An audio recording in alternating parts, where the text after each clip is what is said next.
لوگ کہتے ہیں کہ کیا زمین روتی ہے؟ جی ہاں، بالکل روتی ہے۔ زمین بولتی بھی ہے، سنتی بھی ہے، خوشی غمی کو بھی محسوس کرتی ہے اور اس کا اظہار بھی کرتی ہے۔ اعوذ باللہ من الشیطان الرجیم، بسم اللہ الرحمن الرحیم۔ نبی کریم صلی اللہ علیہ وآلہ وسلم نے فرمایا، دو موقع ایسے ہیں کہ جب زمین روتی ہے، جب زانی زنا کا ارتکاب کرنے کے بعد غسل کرتا ہے تو پانی کا پہلا قطرہ زمین پر گرتا ہے تو زمین زاروں قطار روتی ہے۔ اللہ پاک نے زمین و آسمان میں بے مثل و انس جو کچھ بھی پیدا کیا ہے، ہر چیز کو قوت سماعت اور قوت گویائی عطا فرمائی ہے۔ ہر چیز اپنی اپنی زبان میں اللہ کے ذکر میں مصروف رہتے ہیں۔ ایسی تمام چیزیں جو اللہ تبارک و تعالیٰ نے پیدا کی، جب ان کو کوئی چیز عطا کرتا ہے تو وہ اس پر شکر بھی ادا کرتی ہے، اور جب ان کو کوئی تکلیف پہنچتی ہے تو وہ اس کا اظہار بھی کرتی ہے۔ لیکن یہ اور بات ہے کہ اللہ نے ایسی آوازوں کو جن و انس سے پوشیدہ رکھا ہے۔ دھرتی یعنی زمین کو ہی لے لیجئے، زمین بولتی بھی ہے، سنتی بھی ہے، خوشی غمی کو بھی محسوس کرتی ہے اور اس کا اظہار بھی کرتی ہے۔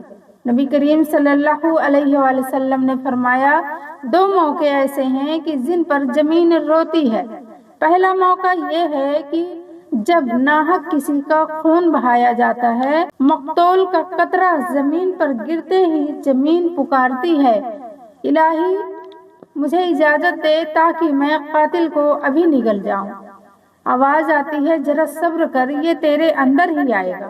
دوسرا موقع یہ ہے کہ جب زانی زنا کا ارتکاب کرنے کے بعد غسل کرتا ہے تو پانی کا پہلا قطرہ جب زمین پر گرتا ہے تو زمین زاروں قطار روتی ہوئی کہتی ہے، الہی مجھے اجازت دے تاکہ اسے میں نگل لوں۔ آواز آتی ہے، تھوڑی دیر صبر کر کہ یہ تیرے پاس ہی آئے گا۔ زناکاری ایک بدترین لعنت، کمینگی اور ذلت و بستگی کی علامت جرم شنیع ہے۔ اس کا مرتکب وہی شخص ہوگا جس کے دل میں خوف خدا عذاب آخرت کا ڈر ہوگا۔ آیات قرآنیہ و حدیث نبویہ کا پاس ہونا، اپنوں اور غیروں میں اپنی ذلت و رسوائی کا اندیشہ ہو اور وہ نہایت ہی بے غیرت، بے شرم اور بے حمیت جس کی انسانیت حیوانیت سے مغلوب ہو چکی ہو، اس جرم شنیع اور حرکت کبیرہ کے ارتکاب کا مجرم ہو سکتا ہے۔ قرآن کریم سے ہے کہ زنا جس نے کیا تو اس کے قریب جانے سے بھی منع فرمایا۔ بدکاری کے پاس نہ جاؤ، بے شک وہ بے حیائی ہے اور بہت ہی بری رائے۔ یعنی زنا خود بھی قطبی اور دوسرے مفاسد کے اعتبار سے قطبی تر اور بد سے بدتر چیز ہے اور ہزار بار لائق مذمت ہے۔ افراد کی روحانی پاکیزگی اور اخلاقی طہارت کی بھی منافی ہے، روحانیت کے چہرے پر ایک بدنما داغ ہے اور جسمانی معاشرتی مضرتوں کے لحاظ سے بھی قابل نفرت ہے۔ حضرت ابو ہریرہ رضی اللہ تعالیٰ عنہ سے روایت ہے، حضور اقدس صلی اللہ علیہ وآلہ وسلم نے ارشاد فرمایا، جو عورت کسی قوم میں اس کو داخل کر دے جو اس قوم سے نہ ہو، یعنی زنا کرایا اور اس سے اولاد ہوئی، تو اس سے اللہ عز و جل کی رحمت کا حصہ نہیں ملے گا اور اللہ تبارک و تعالیٰ اسے جنت میں داخل نہ فرمائے گا۔ حضرت عبداللہ بن عباس رضی اللہ تعالیٰ عنہ سے روایت ہے کہ رسول کریم صلی اللہ علیہ وآلہ وسلم نے ارشاد فرمایا، جس بستی میں زنا اور سود ظاہر ہو جائے تو انہوں نے اپنے لیے اللہ عز و جل کے عذاب کو حلال کر لیا۔ حضرت عمر بن عاص سے روایت ہے کہ نبی کریم صلی اللہ علیہ وآلہ وسلم نے ارشاد فرمایا، جس قوم میں زنا ظاہر ہوگا وہ قحط میں گرفتار ہوگی، اور جس قوم میں رشوت کا ظہور ہوگا وہ رعب میں گرفتار ہوگی۔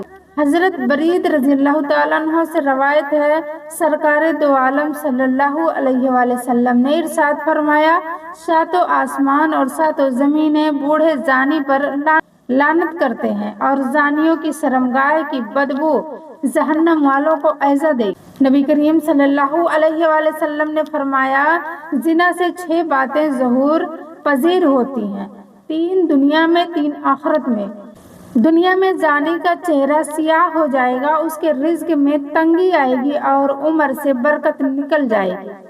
آخرت میں اللہ تبارک و تعالیٰ کی ناراضگی میں گرفتار ہوگا، حساب میں سختی دے گا، عرصے دراز تک دوزخ میں رہے گا، بشرطے کا ایماندار ہو، ورنہ ہمیشہ ہمیشہ اس کا ٹھکانہ دوزخ ہوگا۔ نبی کریم صلی اللہ علیہ وآلہ وسلم نے فرمایا، جو کوئی آزاد یا غلام عورت سے زنا کرتا ہے تو اس کی قبر میں 20 لاکھ سوراخ کر دیے جاتے ہیں، جن سے سانپ اور بچھو اور آگ کے شعلے اس پر حملہ آور رہتے ہیں، اور وہ اسی طرح عذاب قبر میں مبتلا رہتا ہے۔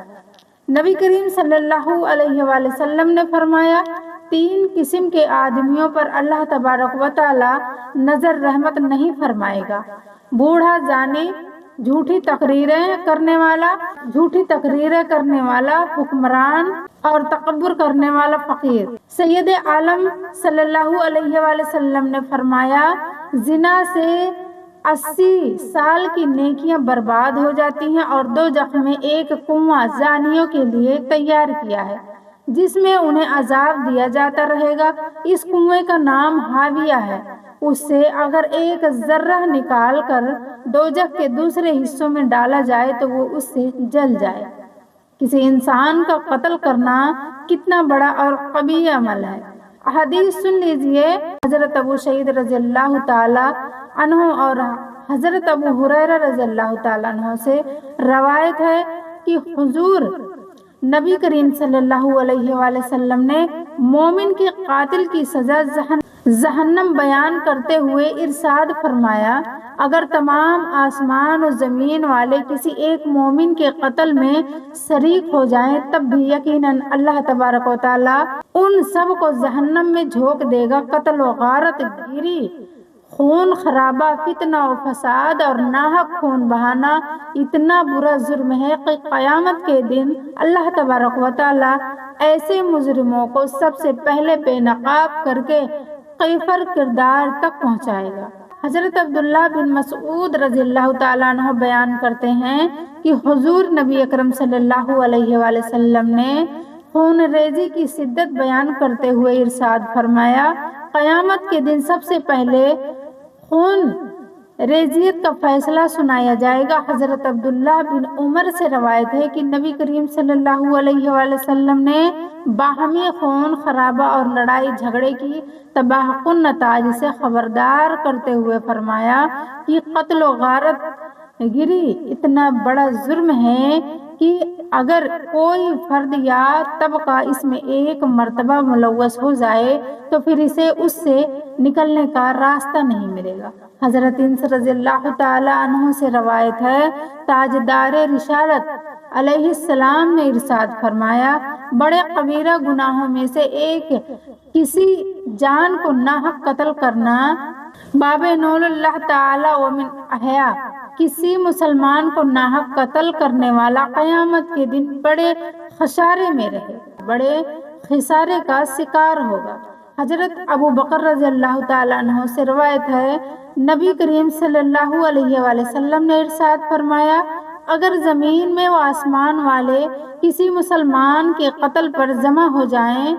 حضرت ابو بکر رضی اللہ تعالیٰ عنہ سے روایت ہے کہ نبی کریم صلی اللہ علیہ وآلہ وسلم نے ارشاد فرمایا، اگر زمین اور آسمان والے کسی مسلمان کے قتل پر جمع ہو جائیں تو اللہ تعالی سب کو اوندھے منہ جہنم میں ڈال دے۔ السلام علیکم رحمۃ اللہ وبرکاتہ۔